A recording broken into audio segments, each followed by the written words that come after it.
Deputation নাগরিক সুবিধা সঠিকভাবে প্রদান করতে হবে।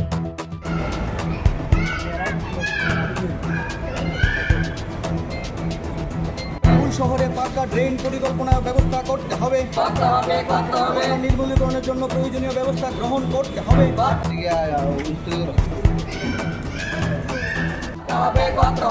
সমস্ত প্রাইমারি হেলথ সেন্টারগুলিতে ডাক্তার নিয়োগ করতে হবে, প্রয়োজনীয় ব্যবস্থা গ্রহণ করতে হবে। মুখ দেখে হবে।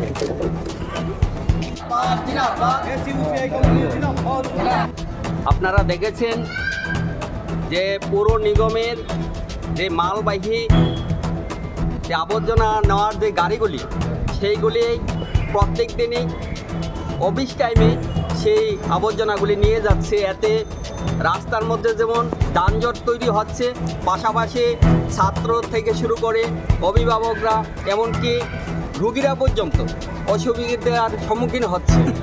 পাশাপাশি এই আবর্জনাগুলি ওখান থেকে ছড়িয়ে নেওয়ার সাথে সাথে ওখানে ব্লিচিং পাউডার দেওয়ার মতো কোনো ব্যবস্থা করছে না, যার জন্য দুর্গন্ধমুক্ত এরিয়া হিসাবে চিহ্নিত হয়ে যাচ্ছে। বর্ধিত অঞ্চলে এখনও পাকা ড্রেন সেই রকম নির্মাণ করেনি, যার জন্য দেখা যাচ্ছে বিভিন্ন জায়গায় নতুন রাস্তা হওয়ার পরও রাস্তাগুলি ভেঙে যাচ্ছে। এই স্ট্রিট লাইটগুলি যেগুলি লাগানো হয়েছে অনেক জায়গায় দেখা যাচ্ছে অকেজো হয়ে আছে, কিন্তু এগুলি সঠিকভাবে রক্ষণাবেক্ষণ হচ্ছে না, পৌর নিগম থেকে তদারকি করা হচ্ছে না। এরকম আমরা 9টা দাবি নিয়ে আজকে মাননীয় মেয়রের কাছে আমরা মিলিত হব। ওনার কাছে দাবি সনদগুলি তুলে ধরব, যাতে উনি এই দাবিগুলি যথাযথ মূল্য দিয়ে ওইগুলি পূরণ করার মতো উদ্যোগ গ্রহণ করেন।